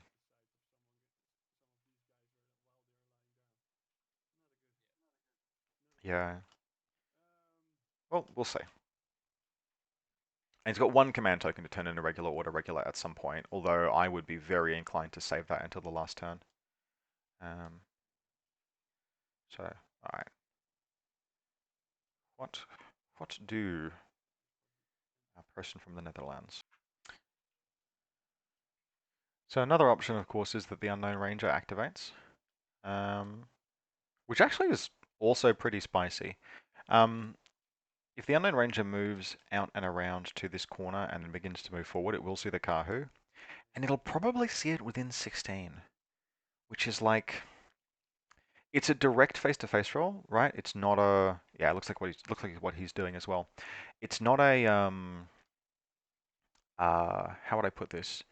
It's not a back shot. It's not a like kind of safe attack. But it's also pretty damn good. Like burst 4 on 13s versus burst 1 on 13s, or possibly burst 1 on 10s. Kahu's firing explosive round, but there's no paramedics left. The ranger probably needs to move a little bit further forward. But I think he can do it. He's got 6 inches. Might be able to get this with his one order. And this is actually kind of running to like the Kahu, the decision to move it here rather than onto this building. It's so unassailable if it's up here. Um, yeah. Okay. So the unknown ranger, Raymond's ranger is moving forward, and it's obviously looking to hug the building. There's a little bit of clipping issues here, but we still don't know what it's doing. So this will be probably within 16 and at that distance. Yeah. So that means we're at 4 dice 13s to 1 dice 10s. The unknown ranger, of course, having picked up an MSV1, along with its mimetism, etc., etc. This is probably an explosive round coming in from the Kahu. Yeah, 14 inches. This is probably an explosive round coming in from the Kahu, although it's pretty close. Actually just doing the math on this real quick. An explosive round, damage 14, armor 7, 3 hits. Each hit has a 0.2 affected wound versus double action. I think explosive is better, but it's very close.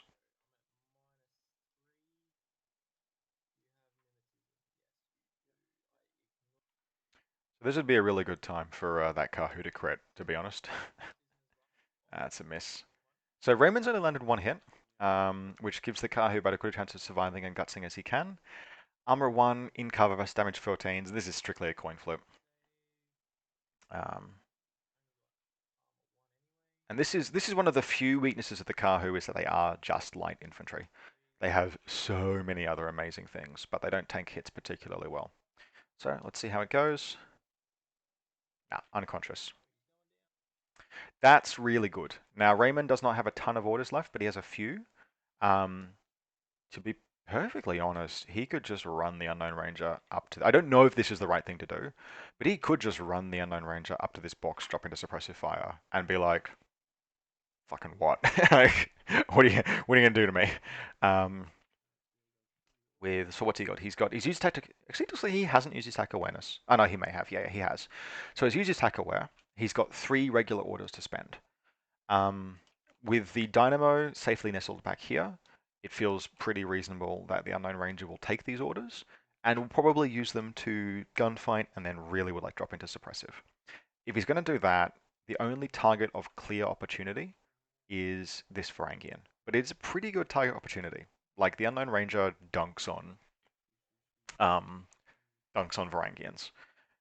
So probably the like best case move is something like 6 inches out to here, fight the Varangian, ideally kill it, and at that juncture,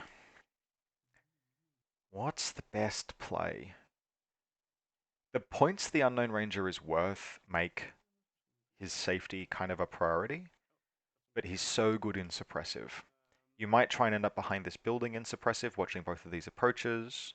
You might try and end up prone behind these flower beds in suppressive, something like that.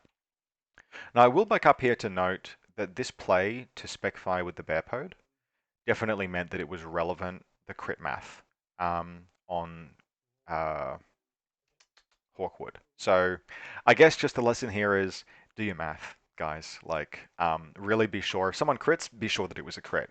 It's always worth the like, just take the 2 seconds and be like, what did you need? Okay, you needed mimetism and cover, and I'm +6, so you're on flat, so you needed an 11. Just do that. Um, it's not rude, particularly if you've been crit, right? And even if you haven't and it's close, like it's just if you're not sure, if it's not like 1, 2, 20, cool. You don't need to do math on that face-to-face roll, but you do otherwise. Just pause, just take the like 5 seconds. So, um, when did they discover that mine?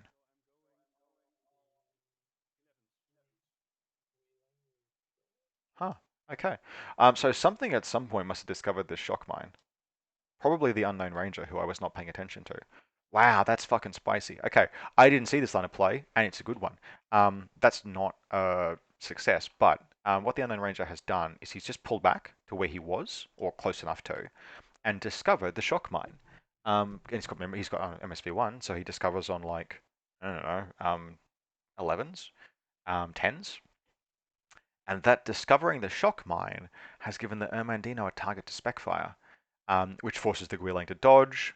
So like, just in case it wasn't clear that laying this mine was the wrong play back in turn 1 with the Guilang, for reasons totally unexpected, I did not see that line of play, and it's a really good one. Um, this Ermandino, now it rolled grenades out of booty. They don't have them normally, um, but yeah, I don't think it's got any orders left, but that was a very nice line of play. So now we've got, looks like 3 orders to spend on Duroc. I don't know if he's going to do anything with it. Like, do you just run into this Ferengi and spec fire?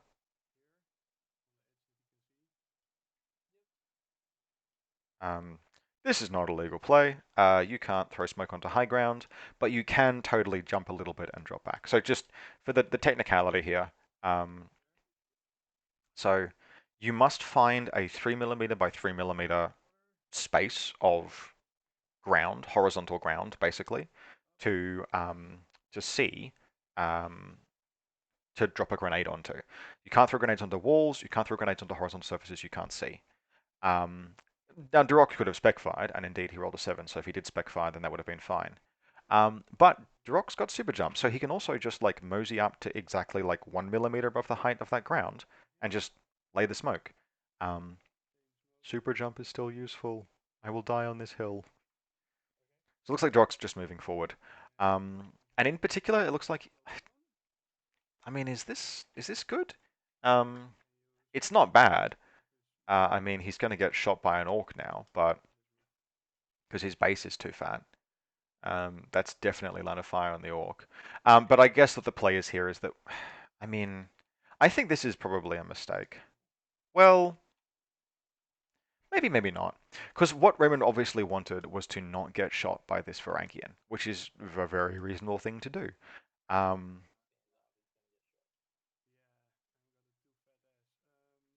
but and at some juncture, Drock needs to not be in the deployment zone of the White Company player, so he has to get forward. Um, if he stands up, he's just gonna crawl back.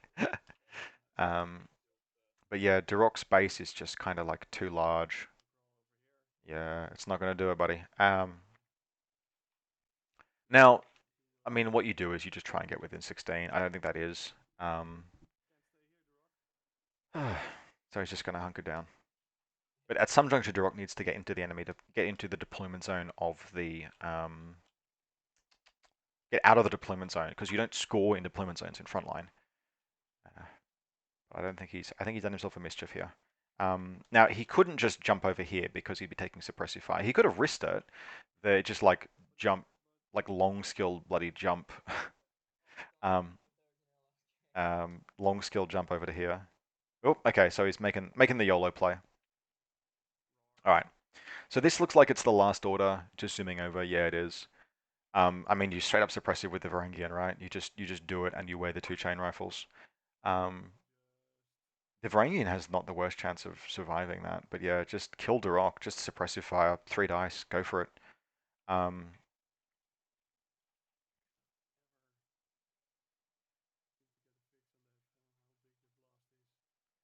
that looks like it's in range to me.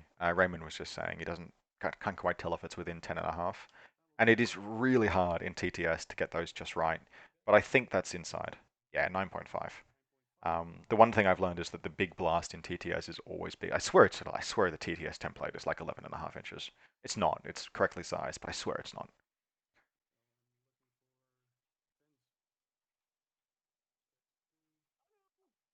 Okay, so he threw a grenade. Huh, that's interesting. And for his trouble, he has been hit twice. The 11 is a miss, but the 9 and the 7.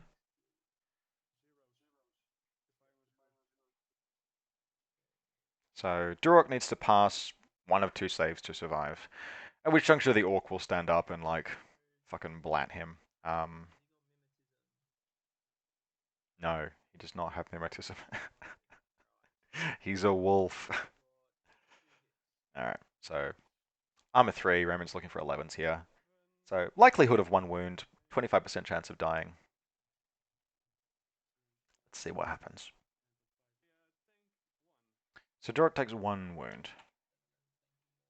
Which, I mean, frankly is, yeah, like, not the worst thing in the world under the circumstances. So this Varangian put into suppressive fire. Varangians in suppressive... I'm fucking telling you, man, Varangians in suppressive fire are so annoying. Now, there's no doctor hanging out behind this thing. And Durok knows, like, that was a 9.5-inch range face-to-face roll. I'm slightly lost on the decision to um, throw a grenade there. That was obviously more than 8. Really, it was just a question of was it within 10. So, I mean, Durok is Fizz 16, and that would have 1 dice on a 10. But really, I feel like that was a chain rifle shot for sure.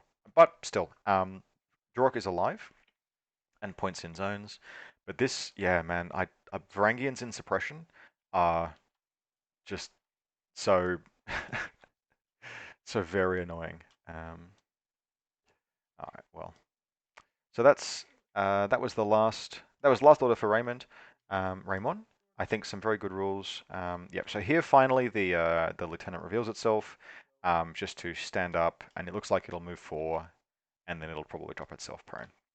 Um, so like all in all, that was as much as this Durok. I mean, sort of Raymond can. I think he knows, right? This like play to get Durok forward really hasn't played off. Um, really, really good plays this turn. Great movement with the Unknown Ranger, great movement with the Dynamo. Great movement with the Polaris Bearpode and that spec fire. Some of it had to pay off, like the Ermandino shot didn't, but the Bearpodes did.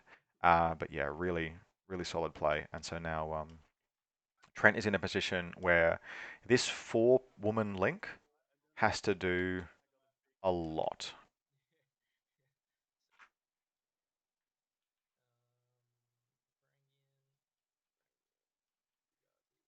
So this is the last turn for Trent. And the advantage that Raymond has bought himself here is that by making the making the dominant the assert dominance play of just hard choosing to go second, Raymond will have the last turn to make a rush for the zones. Now, in terms of models that he's got intact to fight with, surprisingly solid intact resources. The Dynamo is not bad. The Bearpode is excellent. The Unknown Ranger is unwounded. The Vet Kazakh is wounded but alive. He will have to find a way to leave the DZ, which is not actually straightforward from where he is. Even the Amandino is useful. So I would say, and Durok is going to die, but we'll see what happens. Frankly, uh, in Trent's shoes, I would just impetuous with this Varangian and put 4 rounds rapid into or 3 rounds rapid into Durok. But he's choosing to do it instead with the Orc. So I think it would have been more efficient to just take the attack with the Varangian.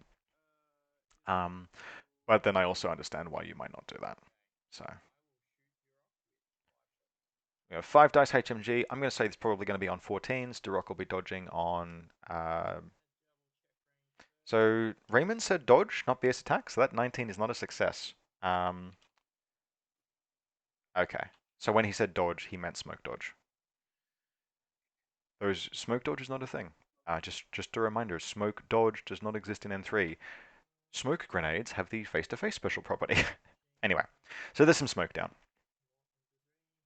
This Varangian, if it wanted to, could still kill Durok pretty easily, but well, not pretty easily, but can probably kill Durok. It can berserk into him, and we'll see what happens. So yeah, Durok's got his 19 down.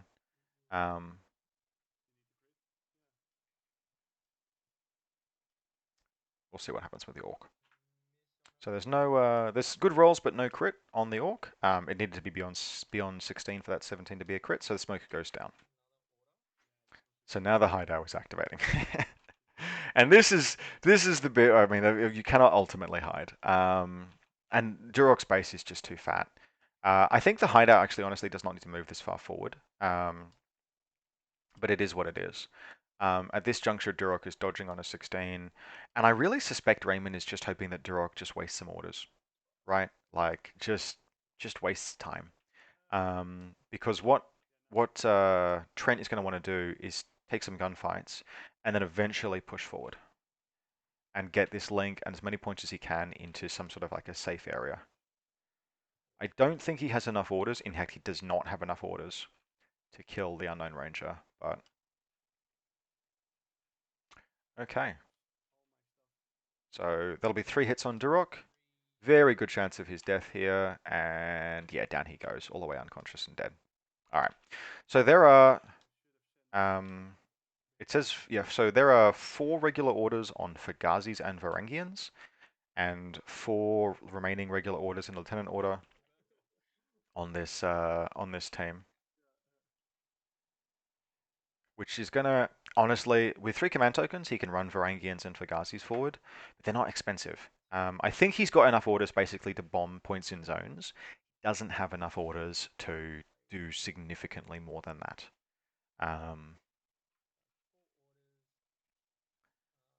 There are no targets out.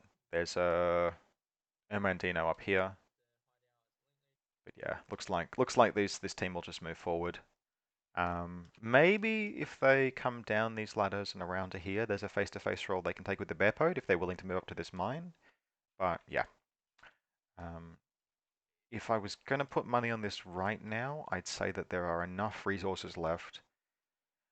In particular, the Unknown Ranger, who is, well, how expensive is he? 47 points. What I don't think is, I don't think it's going to be realistic for Trent to contest Raymond's far zone. This is a tank hunter lieutenant. It's worth 28 points.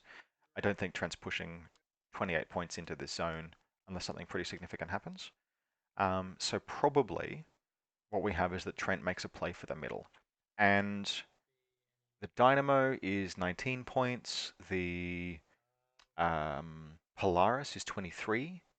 The Vet Kazakh is 46, but it is wounded. It might die if it tries to take a face-to-face roll. And then the Unknown Ranger is 47. And that 47 points is the tastiest of it. Unknown Ranger is worth every one of his 47 points now. And in this particular instance, I think he's going to make a play to try and hold a zone. So looks like we'll be having some link teams moving out. What we're going to do is we're going to just jump in. We'll skip forward, and we'll pause up and update you if there's a face-to-face roll that happens. So the Varangians have moved forward, and we have an interesting thing here where the Guilang is standing up. Now I don't believe it's in line of fire of the Emendino, but it's recamouflaged itself. It's in line of fire of the veteran Kazakh. So the veteran Kazakh is holding. Is this a good surprise shotgun? That's an interesting question. So the Guilang is in the first combat group, which means it is using orders, this link, not moving forward. Which I suspect basically will just about seal the game out. Varangians here is nice. Okay, alright, he was just fucking faking out. That's fair enough. No actual face-to-face roll. So there could have been a face-to-face roll here. It would have been veteran Kazakh would have needed shooting back. Would have needed, it would have been at minus surprise cover mimetism, no good range. And then the Guilang would have needed 8s. MSV1 ignores the veteran Kazakh's mimetism, probably firing armor-piercing rounds. I almost feel like that would have been worthwhile. Just to strip as many orders as possible, and he used last order to drop prone. But he's chosen not to, and that's fair enough. He is just going to get fucking spec-fied by this Amandino again, I should imagine. But the main thing that has not happened is that this link team has not moved forward. Also, no use of command tokens to coordinate. These Varangians have moved forward and have not done so as part of a coordinated order. I think that's probably an argument to say that they should have. I mean, you've got 2 command tokens left, so why not? But it is what it is. Could also potentially have moved Fugazis forward. I don't know if they can get down from where they are, although this one could have moved up to here, which might have been pretty relevant. So at minimum, there should have been one coordinated order. This Fugazi throws itself forward, this Fugazi climbs up onto this high ground, and the Varangians move. But basically, this link is, I think, slightly outside the deployment zone, but not significantly.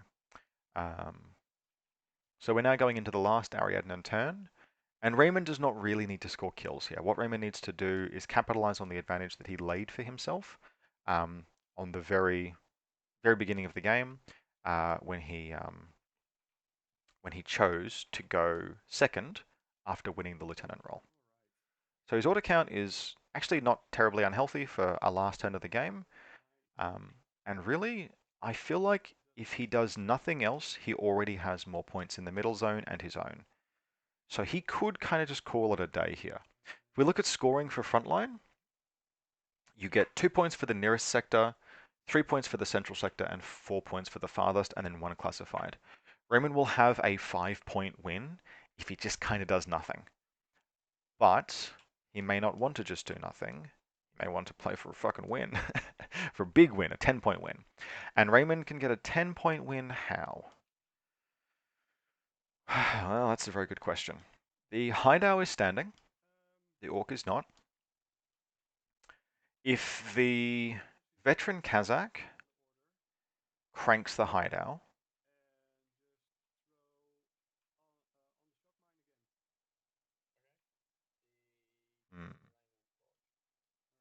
so another irregular spec fire on the Guilang, just looking to kill it. Guilang takes a hit. It happened again. So Guilang, armor 1, good chance of dying here. The mine also, but so let's see if the Guilang cops it. He does. So that's a tasty 20-something points out of the midfield gone. The mine also is hit, but it really does not matter. Mine passes its save. Good. I think we've seen more casualties caused by spec fire than almost anything else here. Is that the Ariadna way in this edition? Just throw grenades at people with really high fizz models. Um, with this laying down, that actually really opens up a rush into uh, this deployment zone, or into this kind of like band here. Um, so the bear is moving forward. It's got a pretty limited order pool. It probably won't die. Probably won't die to the hideout. That doesn't seem like a great way of thinking about face-to-face rolls. But basically, what Raymond needs to do here is a rush forward. Um, there are like a few potentially spicy plays, but really the safest seems to be try the veteran Kazakh to kill the hideout. Um, good aggro there to remove the Kaplan so that the Dynamo can move forward. Um, but yeah, Raymond has the middle zone comfortably on lock. The main thing I don't have is I don't have visibility of the. I can't quite tell where 12 inches is. I feel like it's not quite on this rooftop, but a hideout deployed there, so it must be. So this building, as much as that, zooming all the way out, I feel like this building is more than 12 inches forward. But regardless, the hideout and the orc both deployed all the way up, and there's no strategic deployment. So this building edge must be the edge of Trent's deployment zone, which means that what Raymond needs to do is get relatively few points. Like literally at this juncture, it is just two Varangians, which means that the bear pod can almost run forward and dodge, and be enough. The bear pod is, I say almost, the bear pod is 23 points. Those Varangians are 24 points collectively. The bear pod is not sufficient, but there'll be a way. And like again, the gunfight can happen. Just take down the hideout. Now the other option is that I'm getting this distance wrong because I would swear that this building is a little more than 24 forward. It's a little more than 12 inches forward, but we'll see what happens. So the veteran Kazakh is standing. It's their battle shall be legendary. Let's see how this goes. Cool. So 3 hits land on the hideout, which rolls a miss, and a hit. So the hideout is dead, and that really should seal the game out, because a 7 is not going to do it. So it drops all the way to dead through no wounding cap, which means at this juncture, I think all of Raymond's remaining orders are used to bomb the zone, but we will see. So Raymond has basically moved the unknown ranger forward and is pontificating excessively. Nothing can see you, Raymond. There are just a pair of Varangians. They cannot possibly kill you. Just run for the zone. You're worth more points than God. It seems like he's doing that.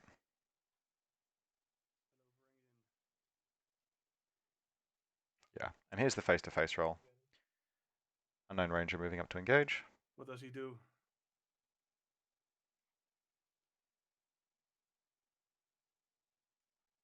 He will dodge. Makes sense. Great, then I will fire with my AP Spitfire. Yep. So a good chance this will kill the Varangian, but it's not super important. In Raymond's shoes, depending on how sort of comfortable I was with the positioning of things, you'd want the unknown ranger kind of like maybe to end up 4 times. like about here somewhere, but really at this juncture it's just get yourself forward, make sure the zones are all secured. The Guilang's finally down. Yeah, dead Varangian. Only just actually. But yeah, this is the conclusion of the game. So we will sort of sit and watch as it plays out, but we can sort of do the math here, and it would be frankly astounding, and I will have to have gotten the zones very, very wrong.